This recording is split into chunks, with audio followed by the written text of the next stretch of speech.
Bueno, pues comenzamos en el nombre del Padre y del Hijo y del Espíritu Santo. Amén. Pues para mí es un motivo de gozo y de alegría estar aquí esta mañana con todos vosotros en este sentido de formación de la presentación de esta encíclica del Papa, Fratelli Tutti, hecho por alguien que sabemos que realmente para nosotros, nuestra archidiócesis de Toledo, formado en nuestro seminario, es alguien que no necesita presentación, necesita Munilla, al cual no solamente apreciamos, queremos, sino que valoramos muchísimo su magisterio, su comunión con la Iglesia, su valentía, su cercanía también a todos nosotros. A mí me parece que no puede haber sido elegido mejor el ponente para la formación del clero, la formación en este momento para nosotros, sobre todo porque es una persona que siempre ilumina, ayuda, construye y que nos puede hacer mucho bien en este momento. Es verdad que se ve claramente, yo he leído ya la encíclica del Papa, Fratelli Tutti, y está claro que el Papa lo que pretende es, como en todo, que la Iglesia respire siempre con dos pulmones, con un solo corazón, que es el de Cristo, pero con dos pulmones.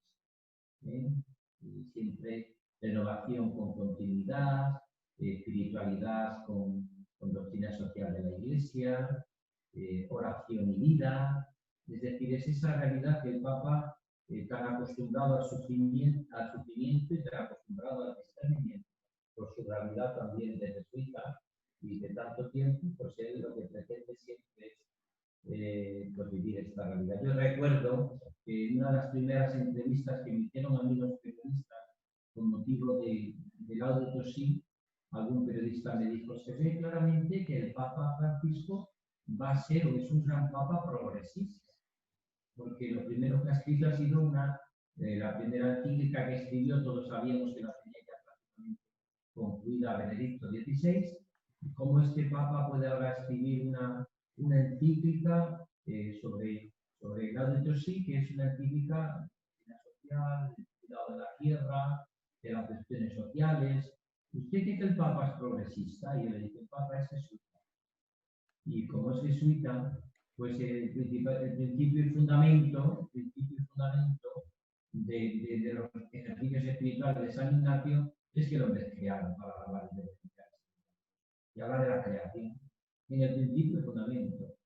Por tanto, nada más dejo, llega a estar todo lo que pueda en la charla. Me interesa mucho lo que dice Monseñor Munilla, que me parece que nos puede ayudar a la hora de presentar, y sobre todo que cuando presentemos siempre esto, lo hagamos desde el afecto al Papa Francisco. No creamos nunca desafección a Pedro, no creamos nunca desafección a Pedro, porque eso siempre va luego al final contra nosotros. La desafección a Pedro nunca es bueno. Yo creo que crear afección al Papa, cariño, afecto, porque es verdad. Y porque realmente yo creo que en ese sentido su magisterio, como lo presenta siempre en todos los programas que escuchamos a Munilla, en Radio María, en sus múltiples conferencias, que se le ve que es una persona, como Ignacio Munilla, que lo habla todo desde el afecto, que lo habla todo desde la comunión y que lo habla todo desde construir todo lo que podamos, pues porque realmente necesitamos crear una fraternidad universal. Los que vivimos desde el corazón de Jesús le llamamos construir la civilización del amor. El Papa Francisco hablará de que otro mundo es posible, pero en el fondo es lo mismo. Seamos capaces, y dejo ya la palabra Munilla, seamos capaces de todos podemos construir Fratelli Tutti, podemos ser todos hermanos cuando vivimos siendo hijos del mismo Padre y cuando realmente Jesucristo, como único Salvador, como Redentor del hombre, es el que nos lleva a formar esa fraternidad universal. Muchas gracias. Bueno, pues muchísimas gracias, don Francisco, y gracias a todo también el presbiterio, pues de esa queridísima diócesis, para mí archidiócesis de Toledo. Y bueno, pues sin más prolegómenos, ¿no? Entrando directamente en esta invitación que me habéis hecho, para presentar la encíclica Fratelli Tutti. Bueno, la verdad es que quiero subrayar una cosa que que inevitablemente voy a tener que ser algo reductivo, porque es imposible que yo en una presentación pueda hacer un resumen en el que íntegramente hable de todas las cosas.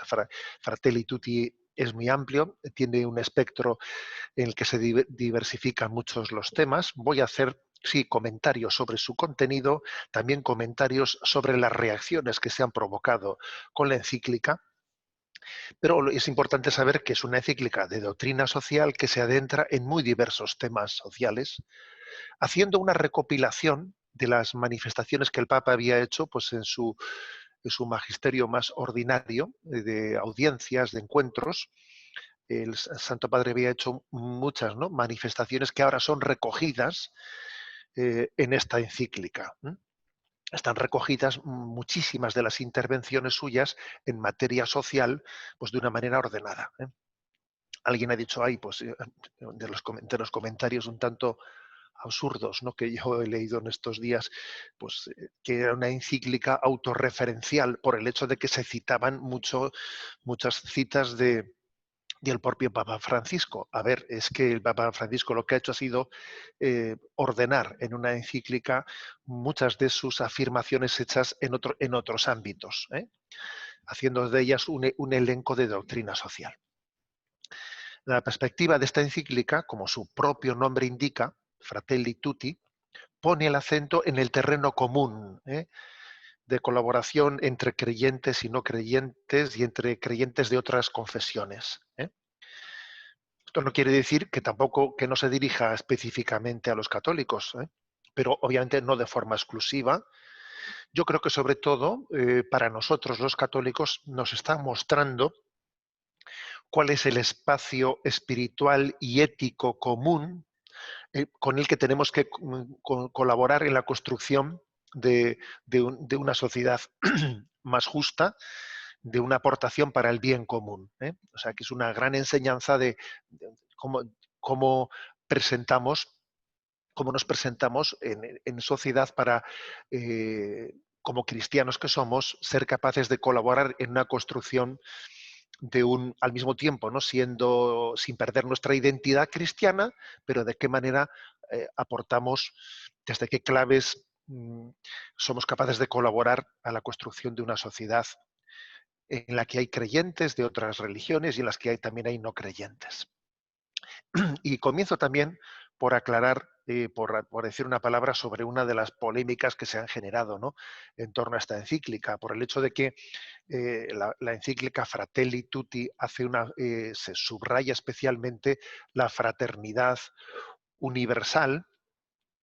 Y claro, pues todos conocemos que pues las logias masónicas, tanto en España como en otros países, saludaron, aplaudieron, ¿no? Aplaudieron esta encíclica diciendo, por fin la Iglesia nos da la razón a nosotros, ¿eh? Por fin la Iglesia da la razón a lo que siempre las logias masónicas hemos propuesto, y es que tiene que existir una fraternidad universal en la que renunciemos a nuestras confesiones religiosas, ¿no? Obviamente eso es una manipulación de comprensión, pero a la que creo que merece la pena responder de una manera específica, no dejándola sencillamente rechazada sin afrontarla. Creo que conviene afrontar, ¿no?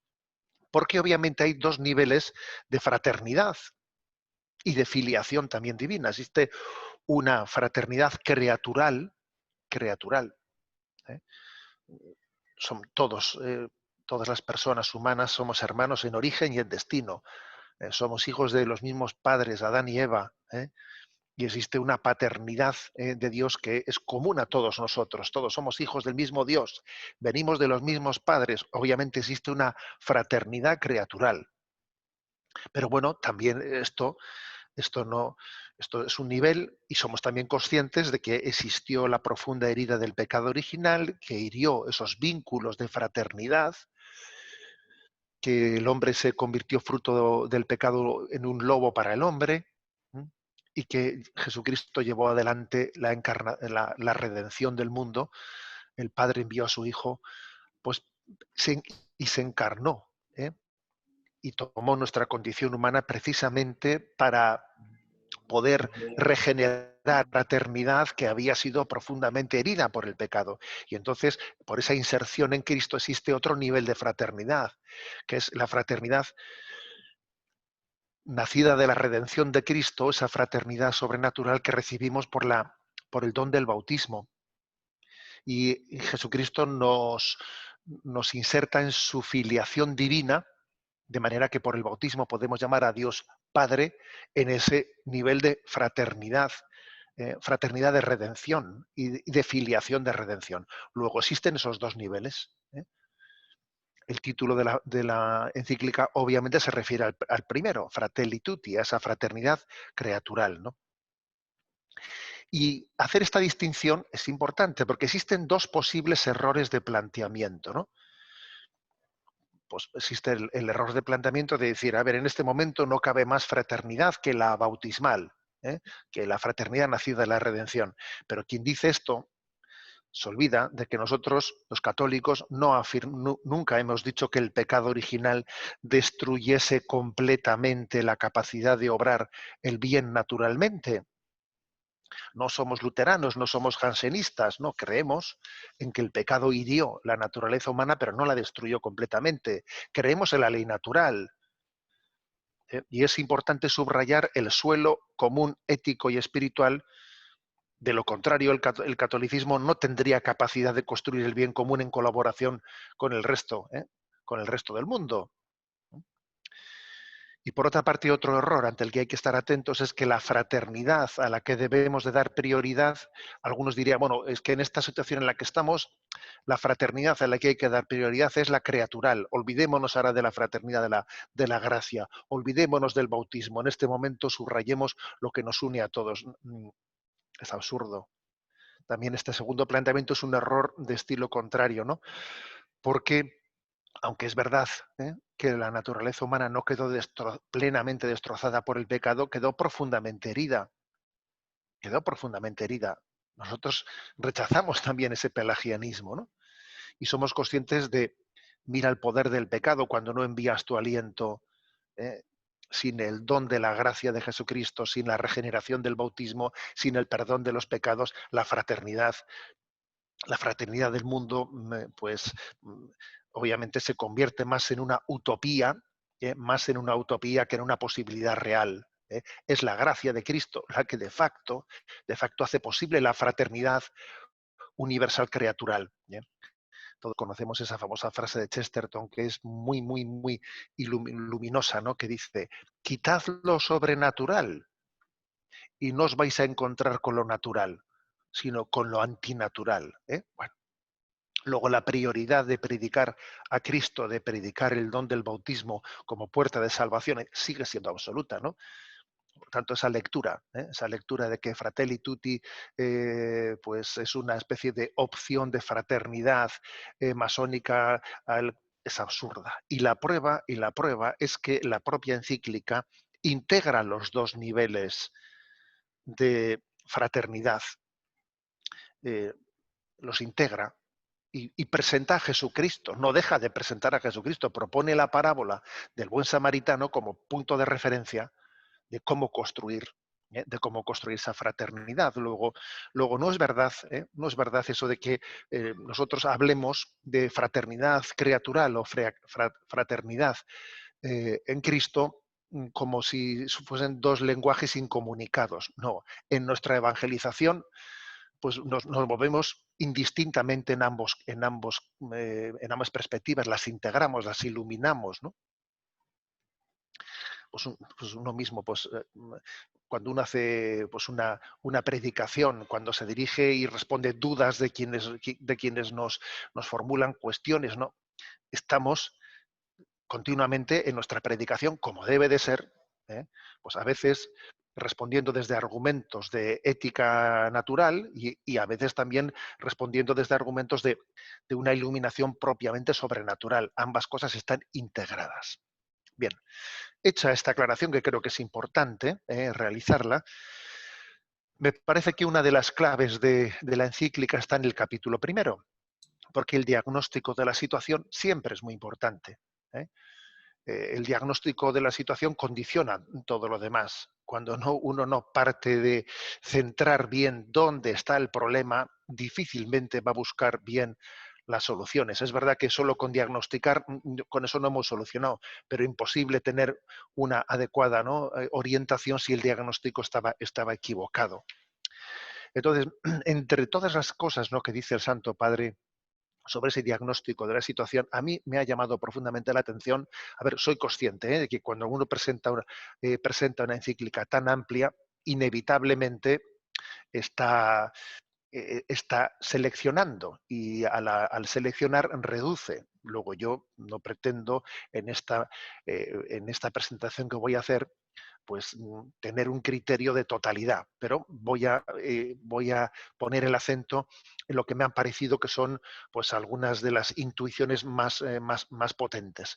Me ha llamado la atención, como decía, que a la hora de hacer un diagnóstico de la situación, de las sombras, porque el primer capítulo se centra en qué sombras se mueve nuestra cultura, el Santo Padre haya puesto el acento, en primer lugar, curiosamente, en primer lugar, en el deconstruccionismo, en lo que él llama el deconstruccionismo, en esa tendencia que tiene nuestra cultura a romper con sus raíces, como pretender construir, ¿no?, pues sin que exista una tradición en la que estemos fundados. Es como un fin de conciencia histórica, la libertad humana pretendiendo construir todo desde cero. Estamos llenos, ¿no?, de ejemplos. Cuando Fratelli Tutti salía a la luz y yo leía esto, justo en aquellos momentos estaba aconteciendo, pues, determinados fenómenos en Estados Unidos y en otros lugares de América, en los que estaban derribando la estatua de Isabel la Católica, de Cristóbal Colón, quemando imágenes de los primeros evangelizadores de América, o sea, como una especie de ruptura de nuestras raíces, no reconocernos en ella, un deconstruccionismo histórico, ¿no?, del cual dice el Santo Padre que se derivan muchos males, porque somos profundamente manipulables cuando rompemos con nuestras raíces. Por ejemplo, el Santo Padre dice, como Europa, el hecho de que los primeros padres de Europa, ¿no?, los que dieron a luz ese proyecto europeo, pensaron en una Europa con unas raíces cristianas, con unas raíces culturales, ¿no? Una Europa que estaba, pues inspirada, pues, en la filosofía de los griegos, en el derecho de los romanos y en esa revelación que viene de Jerusalén. Bueno, pues es que esa Europa parece que ha roto con sus raíces cristianas, no las ha reconocido, y se ha convertido en un gran supermercado, como en un cuerpo sin alma. ¿Mm? Un cuerpo sin alma, ¿no? ¿Y cuál es el cuerpo? Pues el cuerpo es el euro. ¿Mm? Y le falta el alma, ¿no? Y entonces, claro, a la hora de hacer un diagnóstico, me parece que esto es clave, ¿eh? Porque desde aquí vienen las manipulaciones. Vienen las manipulaciones. La falta de alma no se queda en el vacío, sino que es ocupada inmediatamente por ideologías. Yo recuerdo que cuando cayó el muro de Berlín, yo escribí un par de artículos en el Diario Vasco hablando de la caída de las ideologías, y ahora que leo lo que escribí dije, pero qué ingenuo era, madre mía, qué ingenuo. O sea, obviamente aquella caída de esa ideología iba a ser ocupada en la medida en que en la que no encontrásemos nuestras raíces cristianas, como por desgracia ocurrió, fue ocupada esas ideologías que caían por otras ideologías que en el fondo eran casi metástasis de las anteriores, ¿no? Entonces el avance del globalismo actual, ¿eh?, que dice el Santo Padre como vacía las palabras de contenido, se habla de democracia, libertad, igualdad, pero en el fondo es una especie de agenda globalista que favorece las grandes fortunas, acompañadas por una imposición de un pensamiento único que no respeta las tradiciones ni las identidades. En esto Fratelli Tutti es muy potente, ¿no?, a la hora de reivindicar el respeto de las tradiciones y de las identidades. Y todos somos conscientes de que ha sido el Papa Francisco quien acuñó ese término de colonización cultural, las nuevas colonizaciones culturales desde la agenda global que no respetan nuestras identidades y nuestras tradiciones. Yo creo que entre todas las cosas, ¿no?, que se describen en el capítulo primero sobre el diagnóstico de dónde está el mal, dónde están las sombras, quizás esta es la que va más a la raíz de la raíz, ¿eh? Y luego, obviamente, se describen muchos descartes de aquellas lluvias vienen estos lodos. Cuando uno rompe con la tradición, de ahí se derivan muchas cosas, ¿no? ¿Y cuáles son esos lodos que se derivan de esas lluvias, ¿no? Pues son pues multitud de males, de descartes. Es otra palabra propia, ¿no?, del Papa Francisco, los descartes. Y como son el aborto, la eutanasia, el arrinconamiento de los ancianos, que esto escuchado en este momento tiene una actualidad tremenda, tremenda, por cómo vemos a nuestros ancianos arrinconados en este momento de pandemia, y cómo Occidente en este momento se da cuenta de que estamos construyendo una sociedad en la que el vínculo con nuestras raíces, lo hemos perdido.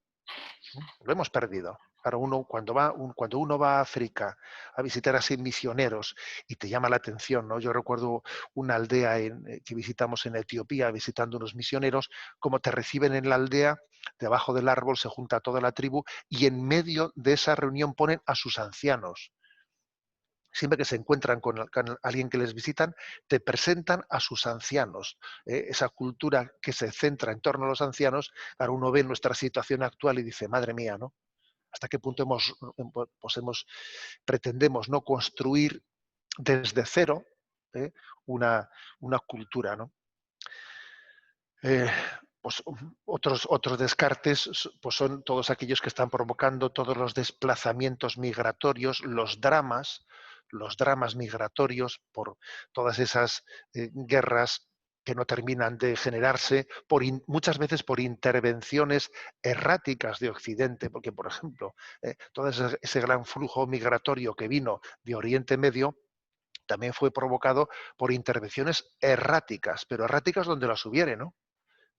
Entrando como a veces ha entrado Occidente como un elefante en una cacharrería bajo la excusa de que queremos exportar nuestros modelos democráticos y diciendo que queremos pues quitar a determinados pues dictadores de aquellos países, que si Saddam Hussein, etcétera, y con la excusa de exportar nuestro modelo democrático se han generado crisis internacionales tremendas, con desplazamientos migratorios, vamos, nunca antes vistos. ¿Eh? Nunca antes vistos. Bueno, entonces también fijémonos en esto, ¿no? En todo lo que se ha generado, todo lo que se ha generado hasta ese punto. El maltrato, también, que de ahí se deriva en muchas reacciones xenófogas, eh, pues por que ese gran movimiento migratorio, provocado muchas veces, ¿no?, por intervenciones erráticas de Occidente, luego resulta que genera reacciones de rechazo entre nosotros mismos, ¿no? Bueno, eh, no me voy a extender más. Como digo, es especialmente el primer capítulo el que afronta el tema referido a una mirada, o sea, tener la capacidad de hacer una lectura. Acordaros de ese pasaje del Evangelio que habla de saber interpretar los signos de los tiempos, saber leer los signos de los tiempos, hacer una lectura, ¿no? Una lectura de cómo estamos y de dónde vienen los problemas, cuál es el origen de los problemas, ¿no? Yo insisto que el deconstruccionismo histórico posiblemente sea, en mi opinión, la aportación más novedosa que hace el Santo Padre en esa presentación del origen del problema, ¿no?, mundial.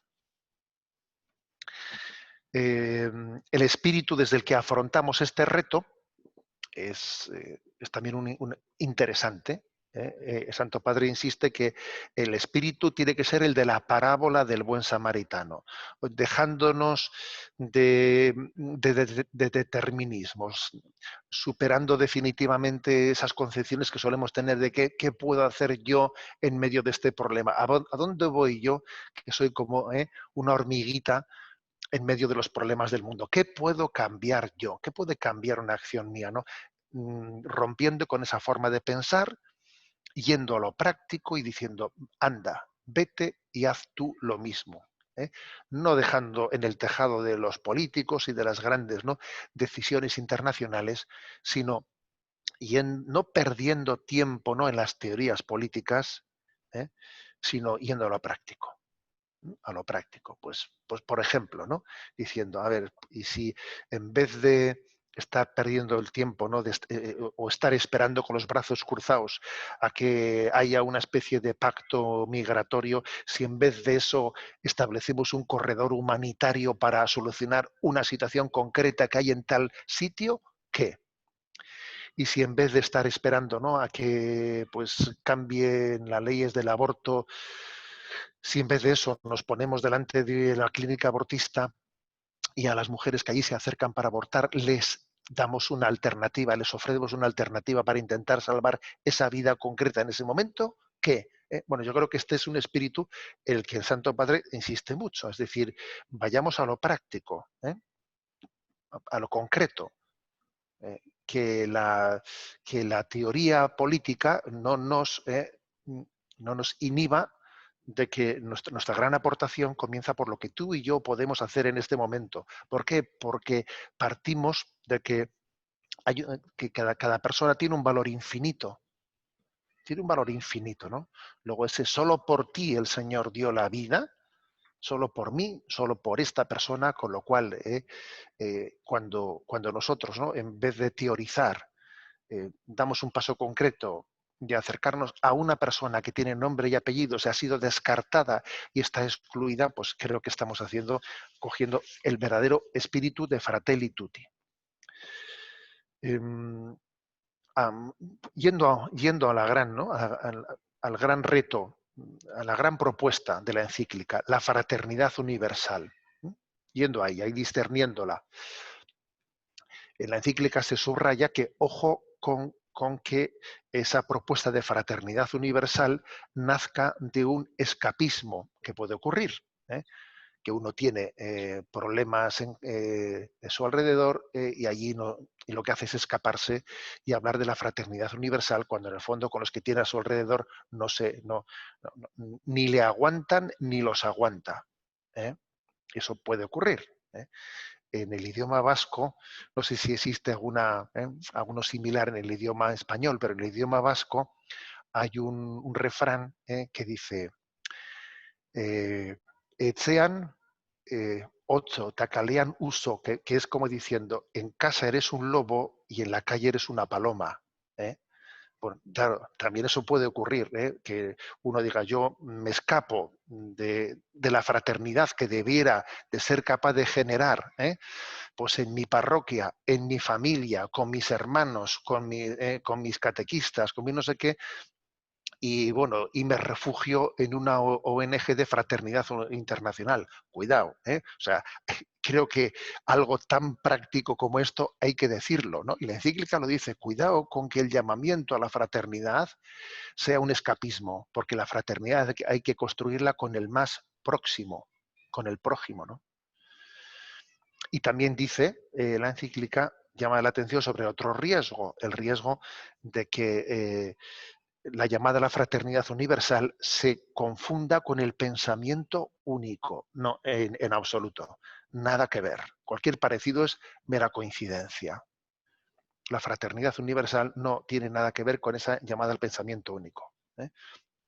Lo que sí que significa fraternidad universal es que creemos en una común dignidad creacional y que además nos fundamos en la ley natural derivada de la voluntad del Creador para todos nosotros, ¿no? Y en ello se funda la doctrina social católica. Entonces, la encíclica pasa a subrayar eh, los grandes vectores de la doctrina social de la Iglesia, los grandes vectores que siguen teniendo y son universales, ¿no? Y siguen teniendo pues mucho que decir para la gran propuesta de ese mundo más justo, ¿no? Entre ellos, yo voy a subrayar los siguientes. El primero, la función social de la propiedad privada. ¿Mm?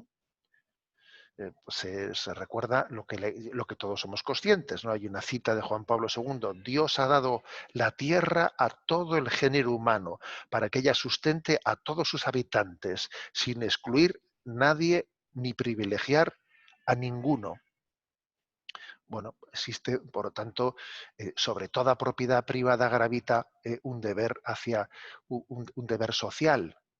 eh, el derecho a la propiedad privada no es absoluto, no es absoluto, porque existe una vocación social en toda propiedad, en todo don que Dios nos ha dado.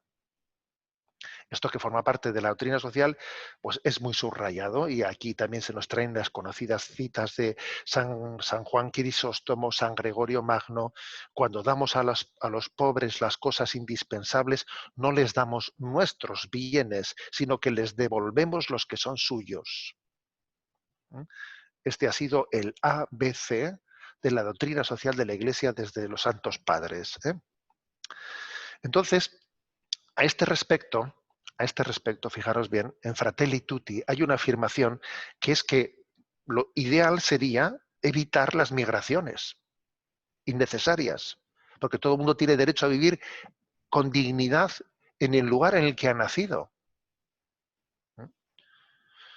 Y entonces ese deber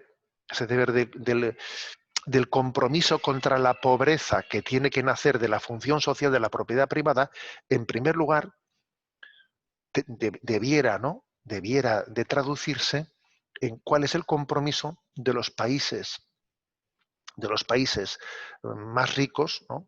De ese G7, de ese G20, etcétera, etcétera, ¿no? Del que se habla con respecto al desarrollo de los países más pobres, ¿eh?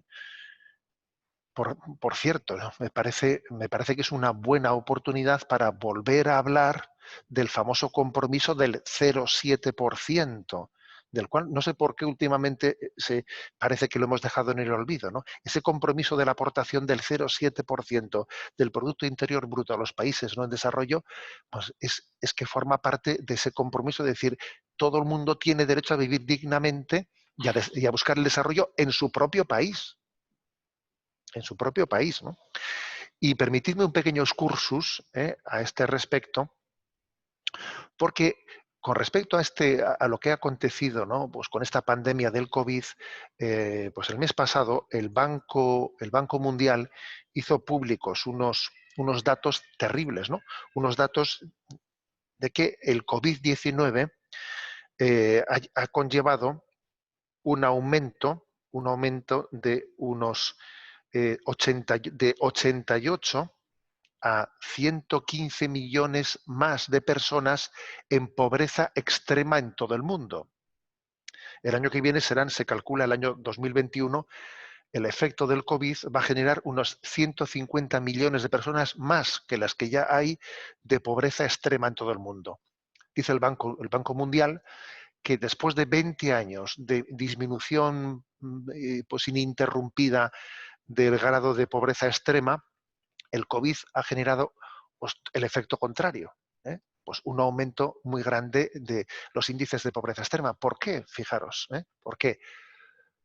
Porque el hecho de que para afrontar esta crisis hayamos tenido que recurrir al confinamiento, o los gobiernos hayan recurrido al confinamiento, claro, Occidente se lo podía permitir, decir: vamos a confinarnos, porque aunque esto genere una recesión económica tremenda, bueno, nos lo podemos permitir, somos ricos, tenemos, ¿no? Tenemos una capacidad de recurrir a préstamos, etcétera, bueno, y se ha generado una recesión como jamás había ocurrido. Pero fijaros, cuando nosotros, desde el punto de vista ético, hemos hecho hasta una lectura positiva, diciendo: mira, hemos priorizado la salud sobre la economía, y hasta parece que nos sentimos satisfechos de ese discernimiento ético, ¿no? Antes está la salud que la economía. No nos hemos dado cuenta que estábamos generando, por el efecto látigo, en el tercer mundo, en aquellos que desde luego no podían confinarse, que nuestra recesión económica iba en ellos a generar una pobreza, un aumento de la pobreza extrema, porque en gran medida viven de ciertas exportaciones a Occidente, de materias primas, ¿no? Luego, fijaros, ¿no?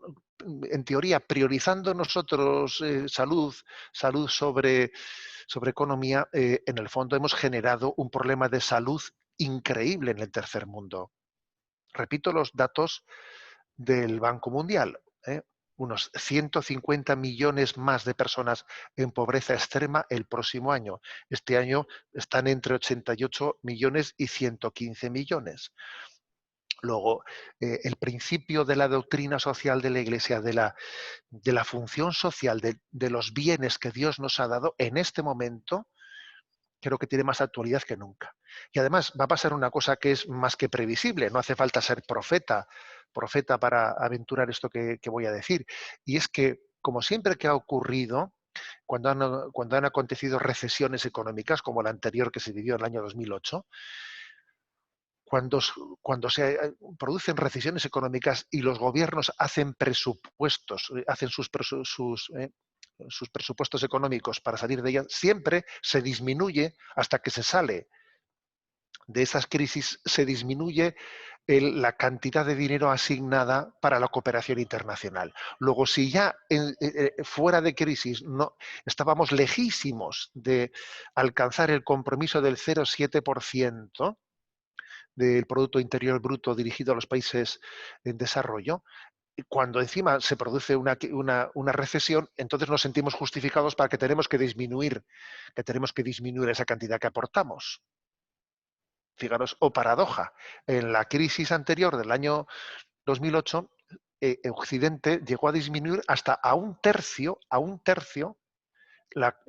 0,7, la cantidad que aportaba a cargo del 0,7.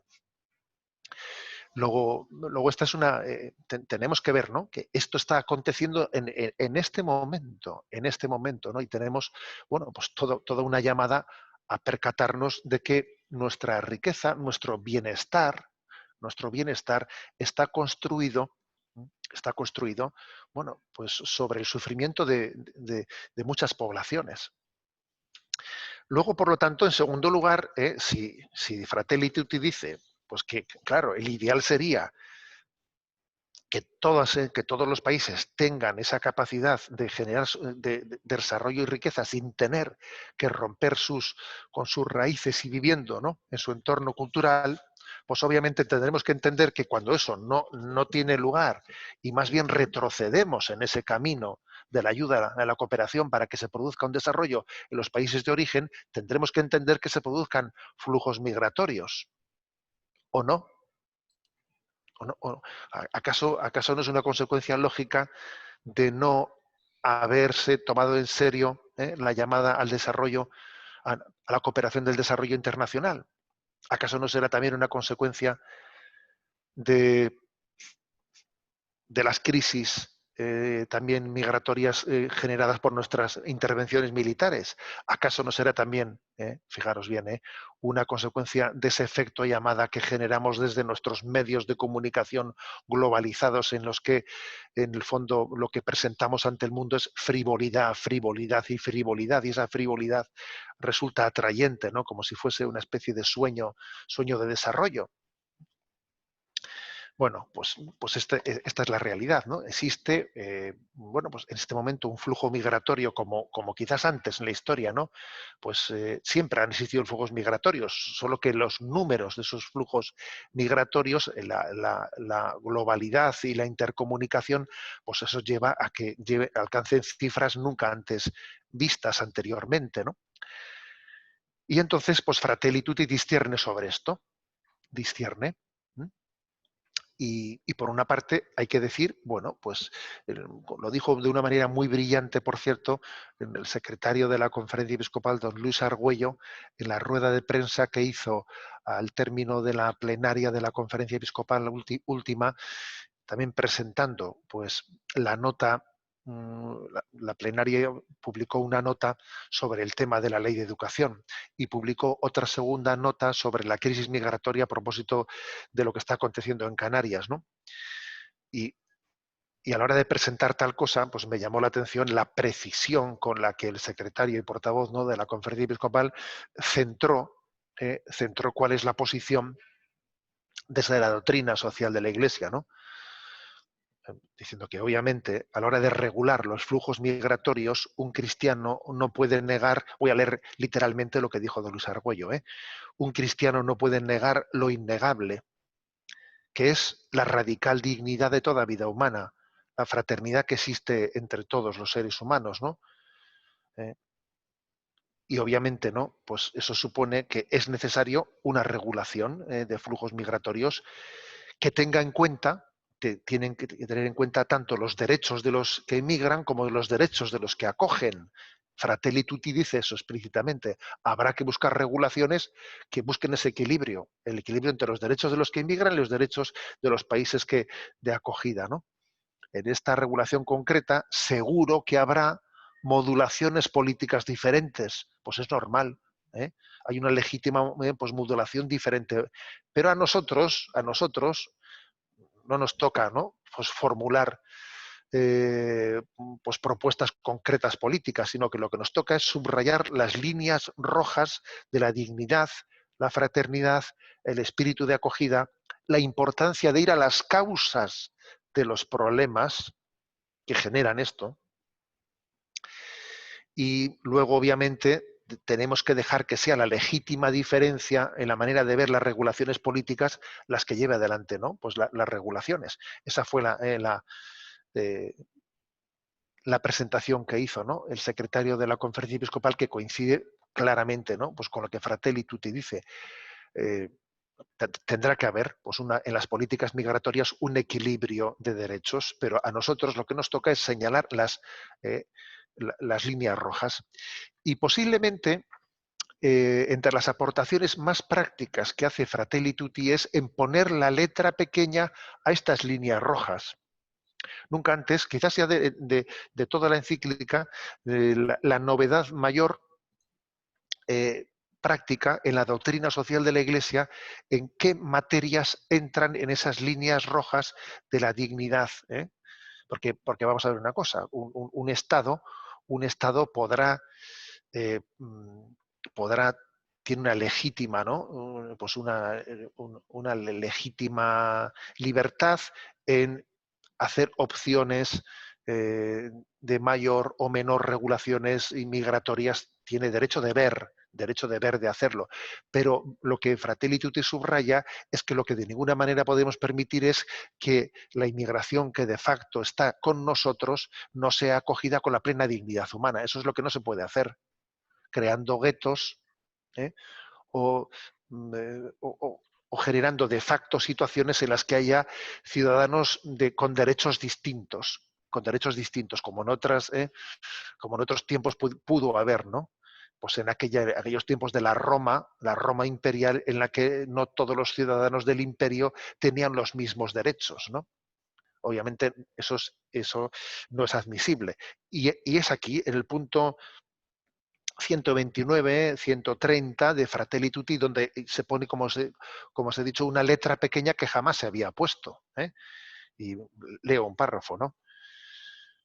Esto implica respuestas indispensables, sobre todo frente a los que están en graves crisis humanitarias. Por ejemplo, incrementar y simplificar la concesión de visados, adoptar programas de patrocinio privado y comunitario, abrir corredores humanitarios para los refugiados más vulnerables, ofrecer alojamiento adecuado y decoroso, garantizar la seguridad personal y el acceso a los servicios básicos, asegurar una adecuada y asistencia consular, derecho a tener siempre consigo los documentos personales de identidad, acceso equitativo a la justicia, posibilidad de abrir cuentas bancarias, la garantía de lo básico para la subsistencia vital, darles libertad de movimiento y posibilidad de trabajar, proteger a los menores de edad, asegurarles el acceso regular a la educación, prever programas de custodia temporal o de acogida, garantizar la libertad religiosa, promover su inserción social, favorecer la reagrupación familiar y preparar a las comunidades locales para los procesos integrativos, ¿no? Y para los que llevan determinado tiempo derecho a coger una ciudadanía. Como veis, pone la letra pequeña. Los estados tendrán derecho de regular las migraciones. Pero obviamente lo que no existe es un derecho a que una migración ya presente entre nosotros, que no se le reconozca el mismo nivel de derechos que el resto que el resto de la población. Bueno, doy un paso más, porque entre esas, entre esas grandes afirmaciones de la doctrina social están, como he dicho, están pues el derecho, el destino universal de los bienes, ¿eh? Están también el, eh, los derechos sin fronteras a los que me he referido ahora, ¿eh? La acogida de la inmigración. Y está también, fijaros, hace Fratelli Tutti una llamada a una, a una conformación de una cierta autoridad internacional. ¿Eh? Eh, Como por ejemplo, pues acontece en la Organización de Naciones Unidas, pero él habla de la importancia de una reforma de la ONU, ¿no? Para que pueda ser verdaderamente práctica e incisiva. Y a este respecto también, eh, permitidme un matiz, porque algunos han dicho, a ver, pues si el Santo Padre hace esa llamada, ¿no?, a que también vayamos conformando una autoridad internacional, pues está con esto confluyendo en toda esa especie de propuesta de gobernanza del pensamiento único, ¿no?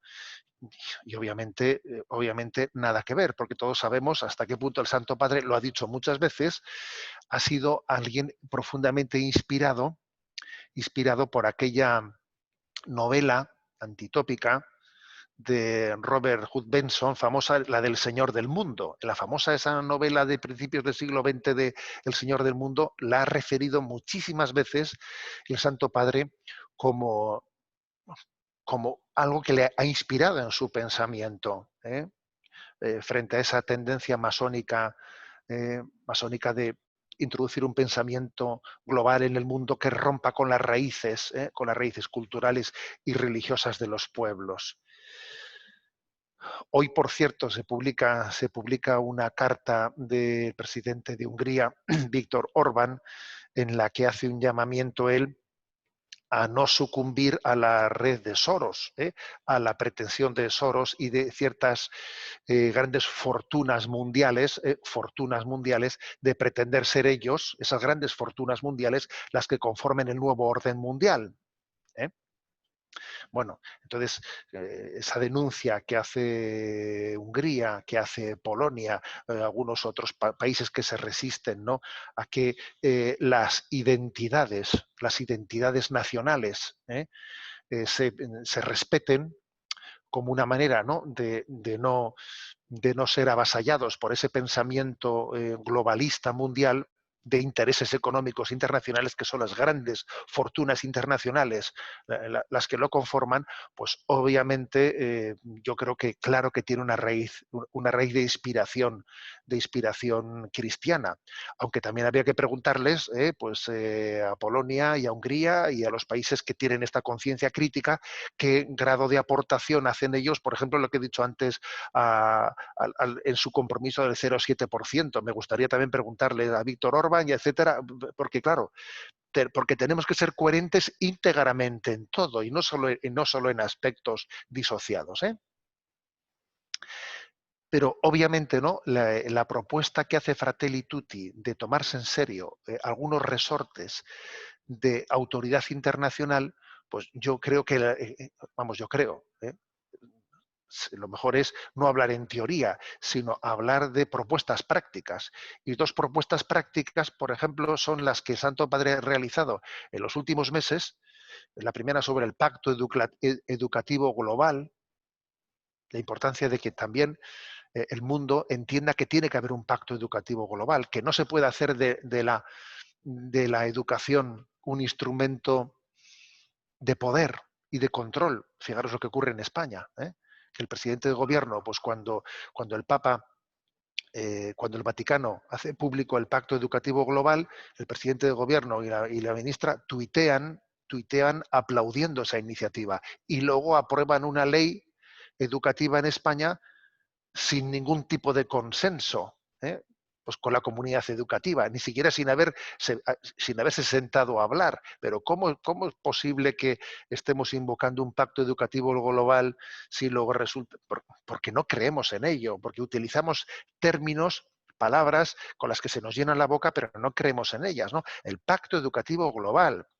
Y en este mes de noviembre, por cierto, comenzó el 19 de noviembre en Asís el encuentro llamado popularmente de la economía de Francisco, en el que 2.000 jóvenes empresarios y economistas se están encontrando. Por cierto que hay una representación importante de nuestra diócesis guipuzcoana, de las cooperativas de Mondragón que fueron fundadas por José María, por el venerable José María Arizmendiarrieta, ¿no? Sobre pautas y criterios de una economía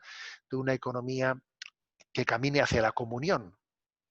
Bueno, pues yo creo que estas son los vectores, estas son las inspiraciones, como ese pacto educativo global o esta economía de comunión, las que el Santo Padre quiere que estén de alguna manera tuteladas desde un amparo internacional, porque si no, digamos que pues el puro cainismo que se puede generar, ¿no? Como por ejemplo estamos viendo ahora mismo, pues entre Estados Unidos y China, pues esa especie de guerra, ¿no? Guerra por la prioridad mundial, esa guerra de aranceles, etcétera, pues hace que todo el resto de las cuestiones, ¿no?, en las que verdaderamente se juega el bien del hombre, queden en un segundo lugar completamente.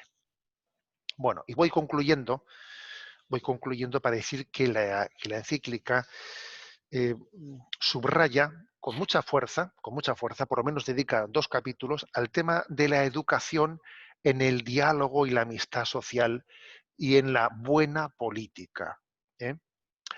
La encíclica pone un acento diciendo qué importante es que se eduque a las nuevas generaciones en esta dirección.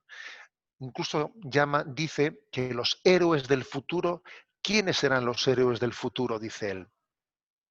Los héroes del futuro serán los jóvenes que sean educados en tener capacidad de, sin caer en el relativismo, tener capacidad de diálogo, sin relativismos. ¿eh? Porque el mundo está lleno de visceralidades. Está lleno de visceralidades. Eso es un drama. Aquí lo que hay es frivolidad y visceralidad, frivolidad y visceralidad. El mundo está lleno de visceralidades, y al mismo tiempo tiene una gran orfandad espiritual. Veamos lo que ocurre cuando, ¿no?, muere Maradona, o la princesa Diana, o Michael Jackson, ¿no? Cada vez que muere un personaje de estos, el mundo se conmueve y yo pensaba para mí, ¿no? Comentaba en Radio María, pero vamos, es que esta conmoción, pues por el fallecimiento de estos personajes, lo que deja patente es la orfandad moral del mundo, la orfandad moral, ¿no? O sea, uno no tiene en quién reflejarse, de quién sentirse orgulloso. Pues tú fíjate, ¿no? Bueno, entonces el Santo Padre dice qué importante es la educación, una educación que nos haga superar estos visceralismos en los que estamos atrapados, ¿no? Atrapados. Sin caer en el relativismo, tener la capacidad de llegar a grandes acuerdos, ¿no? Que la política no caiga ni en populismos ni en liberalismos, en liberalismos que deshumanizan, ¿eh? Ni en populismos ni en liberalismos que deshumanicen, ¿no? Y por último, pues la última palabra de la encíclica está dirigida a las religiones al servicio de la fraternidad en el mundo. ¿Por qué? Porque las religiones son las que permiten dar una fundamentación trascendente a los derechos humanos. Los derechos humanos tienen una fundamentación trascendente, no son concedidos por los políticos, no, son reconocidos porque tienen una fundamentación trascendente, ¿no? Entonces, esa llamada, ¿no?, a que las religiones, sin caer, por supuesto, ¿no?, en teorías del pluralismo religioso, etcétera, a ese gran compromiso que tenemos todas las religiones para construir un mundo en fraternidad es clave. Para eso es clave que todas las confesiones católicas religiosas en el mundo, vigilemos de no ser manipulados hacia causas políticas. Porque creo que uno de los grandes problemas que tienen las religiones es que sean manipuladas hacia causas políticas, ¿no? Pues ahora, por ejemplo, viene Erdogan, Erdogan y lleva adelante, ¿no? Pues la conversión en mezquita de la Basílica de Santa Sofía, ¿no? De Constantinopla. Bueno, ¿eso qué es? Eso en el fondo está manipulando los sentimientos religiosos pues para fines políticos. Por eso es clave que las religiones vayamos teniendo una purificación de apegos políticos y de no servir más que al verdadero, al Dios único y verdadero, a no servir a intereses políticos y no estar atrapados por ellos, porque eso ha sido lo que en gran medida ha hecho que las religiones, con las falsas invocaciones, ¿no?, de los principios religiosos, en el fondo al servicio de causas políticas, haya llevado a, bueno, pues, a que sean la excusa, la excusa para enfrentamientos entre nosotros. Carlos de Foucault, me llama la atención que Carlos de Foucault es al final la persona invocada por el Santo Padre al concluir la encíclica. Bueno, se ve que el Papa tiene ese espíritu Foucaultiano, pues por ser un hombre de paz y por ser un hombre de haber vivido inmerso en culturas absolutamente distintas, ¿no?, a la nuestra, y haber mantenido su identidad cristiana en medio de ámbitos culturales tan diferentes y habiendo sido pues sembrador de paz. Luego, digamos, concluimos Fratelli Tutti, primero comentando a San Francisco de Asís, y al final mentando a Carlos de Foucault. Bueno, lo dejo aquí, si os parece, pues podemos charlar un rato. Muy bien, pues muchas gracias, don José Ignacio. Y efectivamente ahora tenemos un ratito para si alguno de los sacerdotes que está participando pues tiene alguna pregunta o algún comentario en relación a lo que nos ha explicado, pues ahora es el momento de hacerlo.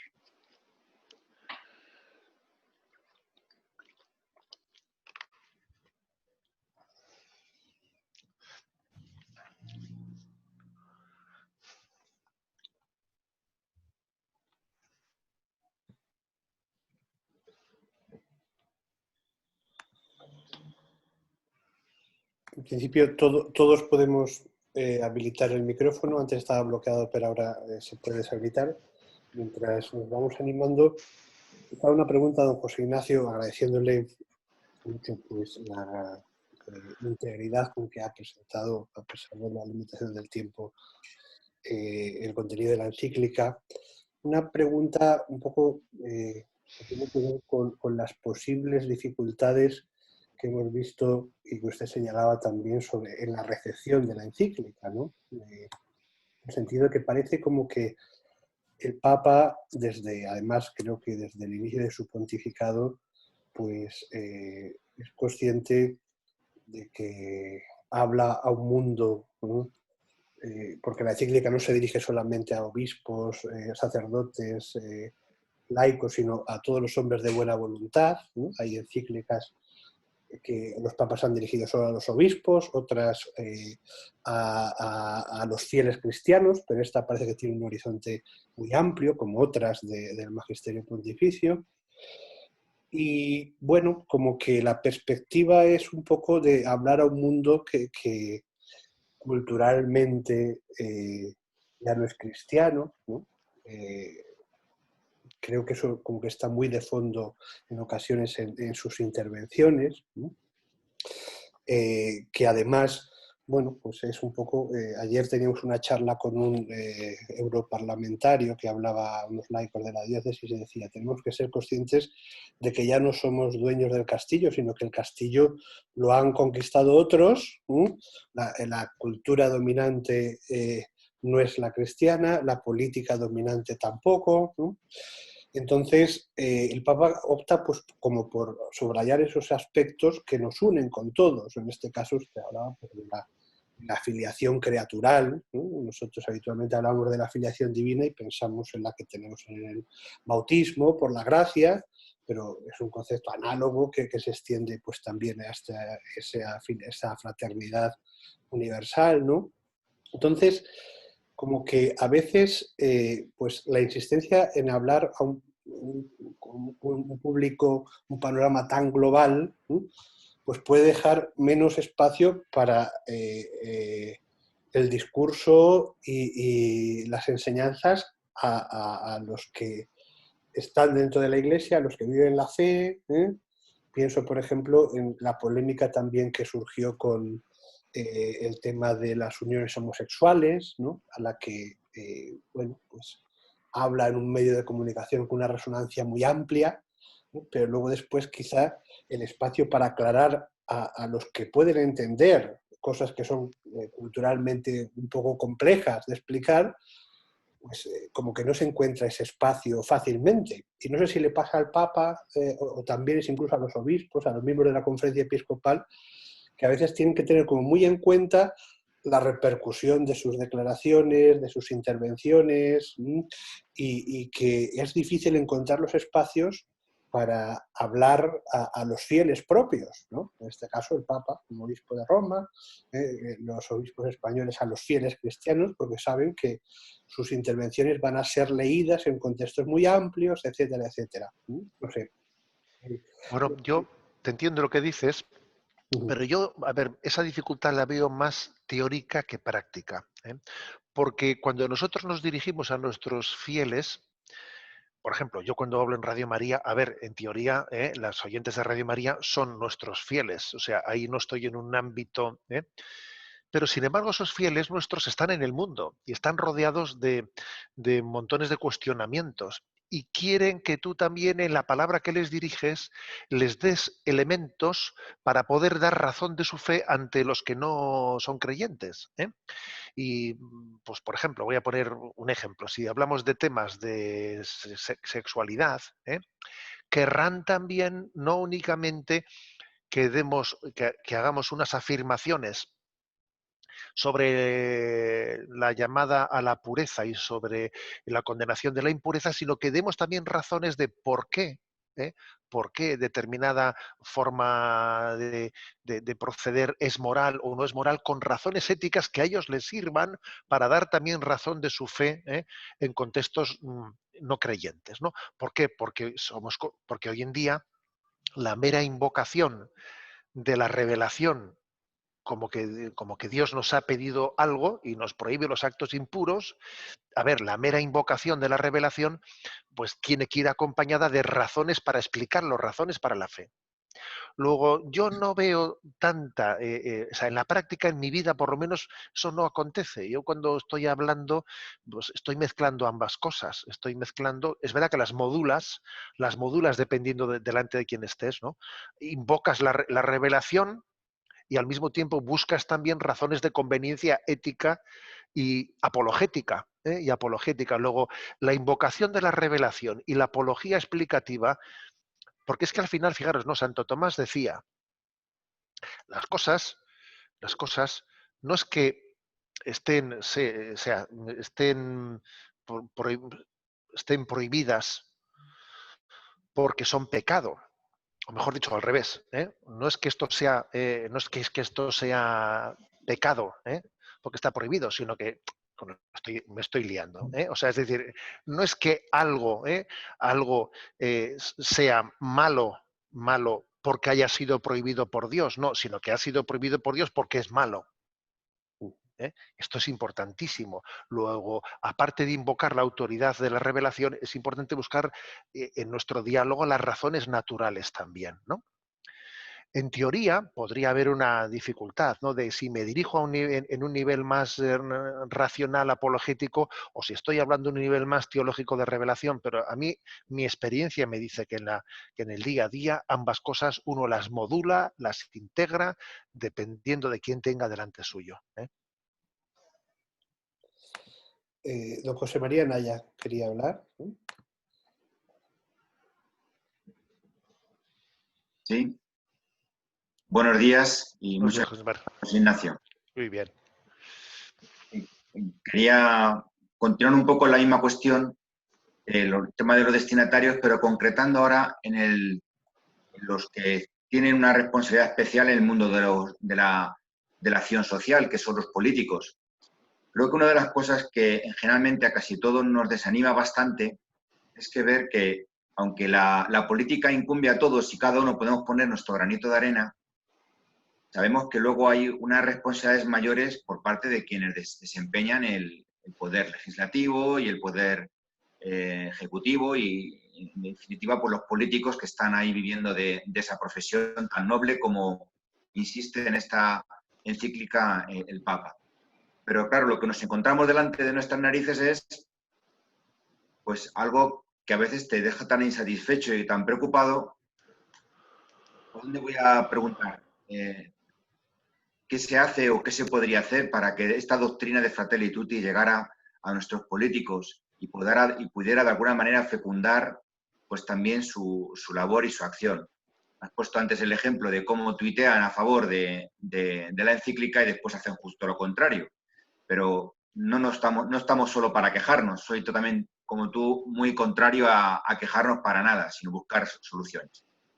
Esa es una primera pregunta. No sé si formulo mejor ya la siguiente. Bueno, Bueno, adelante. gracias.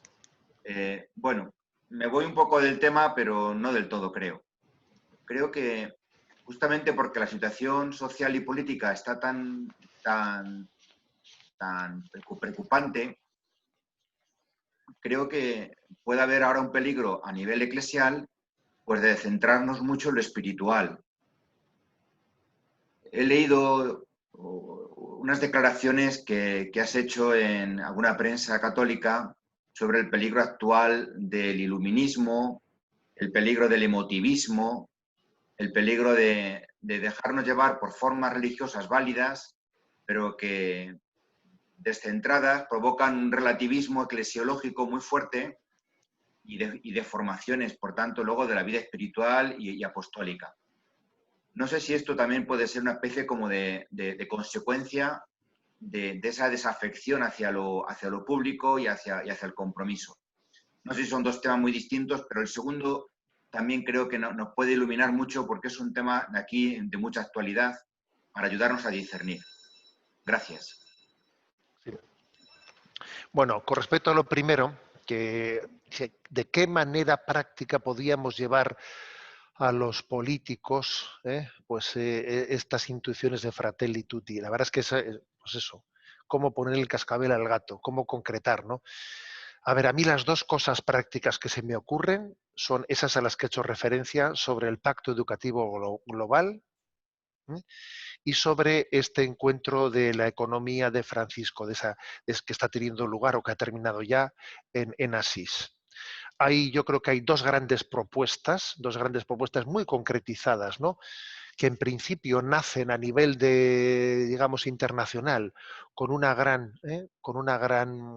con un gran consenso, pero que, bueno, pues que lo que hay que hacer es no, o sea, ponerle la letra pequeña, porque es que hoy en día es frecuente la manipulación de la figura del Santo Padre para mandar un tuit y decir sí y hacer justo lo contrario. Es decir, no, es que ese tuit que usted ha mandado dice esto y esto y esto, ¿no?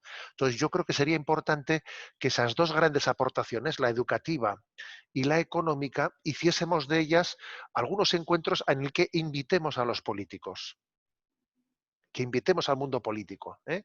Yo creo que eso es importante, ¿eh? Este mundo de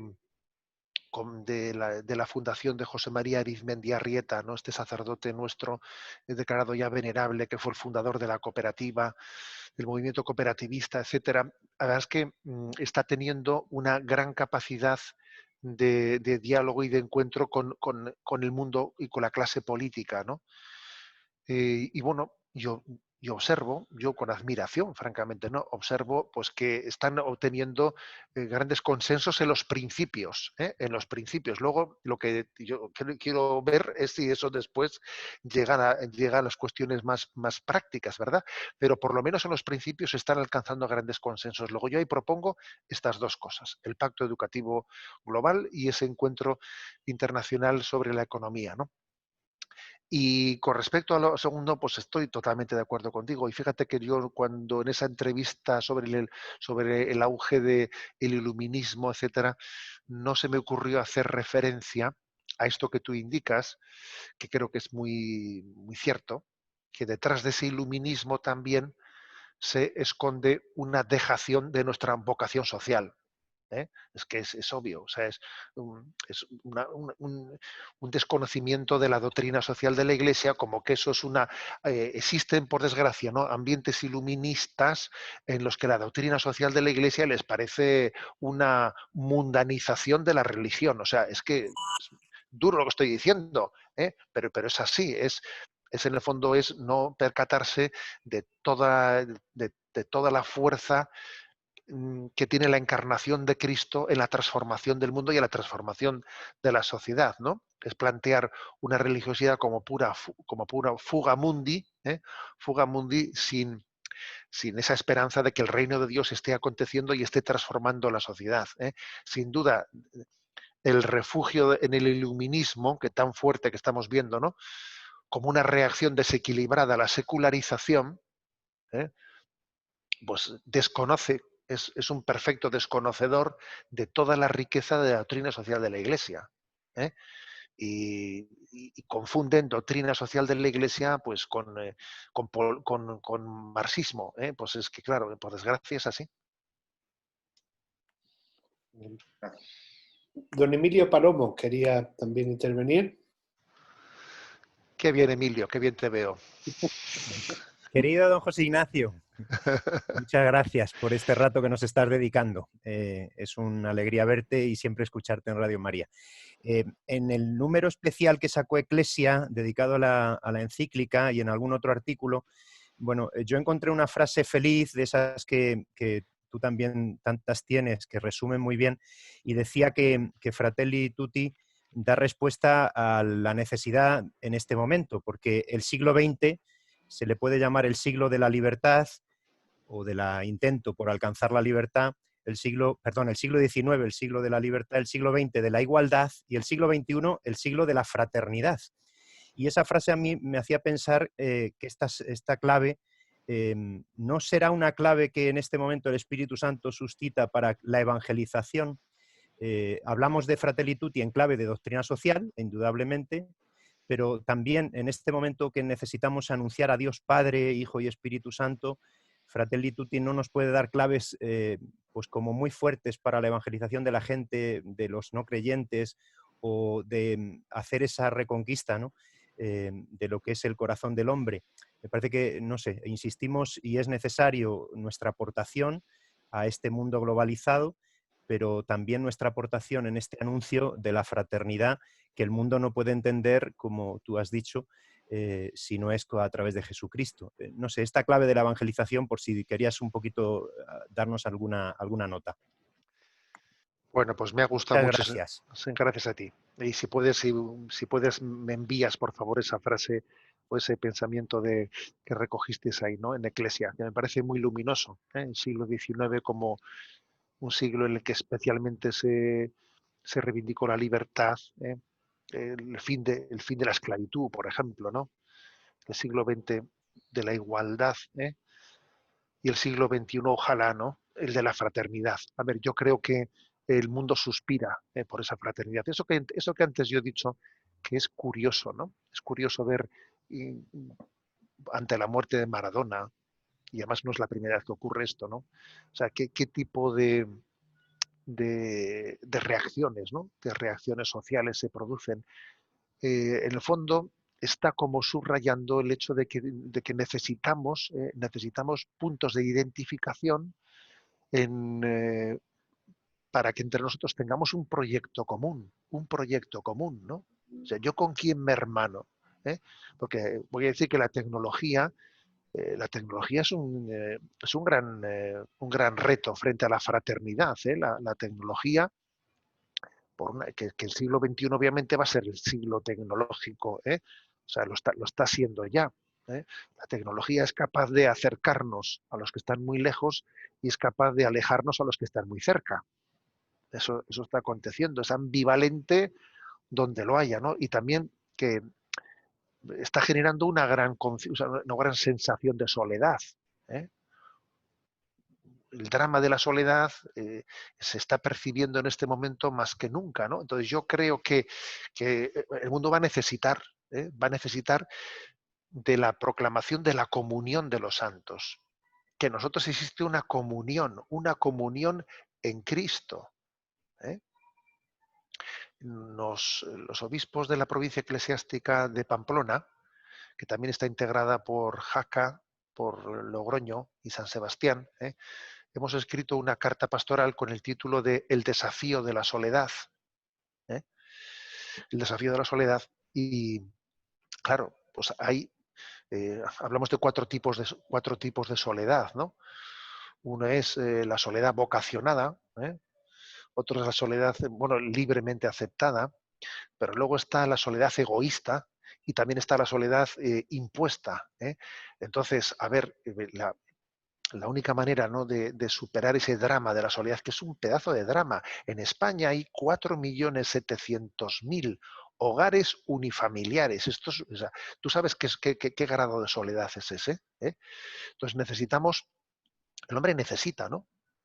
Necesita la experiencia de la fraternidad. Y nuestra gran afirmación es que la fraternidad no existe sin una común paternidad. Y es Jesucristo el que revela a Dios Padre, el que en esa famosa palabra de Abba nos descubrió lo que es más íntimo, ¿no?, de su ser hijo, y el que nos posibilita la fraternidad, ¿no? Luego yo creo que, a ver, el mundo tanto porque la tecnología tiene muchos riesgos de aislacionismo, como porque la crisis de natalidad tremenda hace que las familias hayan pasado a ser pues casi formadas por un único individuo, ¿no? Qué cosa tan terrible, ¿no? Pues yo creo que la sed de fraternidad y la sed es inmensa, es inmensa. Y además cada vez vemos con más claridad que en donde nos la jugamos para la felicidad es en haber tenido la experiencia de haber sido amado por un padre y una madre de una manera estable, de una manera, ahí es donde se juegan las bases sólidas de la psicología humana, ¿no? Luego, la experiencia de la fraternidad y la experiencia de la filiación, a mí me parece que es en ello en lo que nos jugamos la evangelización en este momento. Eso yo pienso que es clave. Muy bien, pues no sé si hay alguna pregunta más, si no ya vamos terminando. ¿Alguna pregunta última?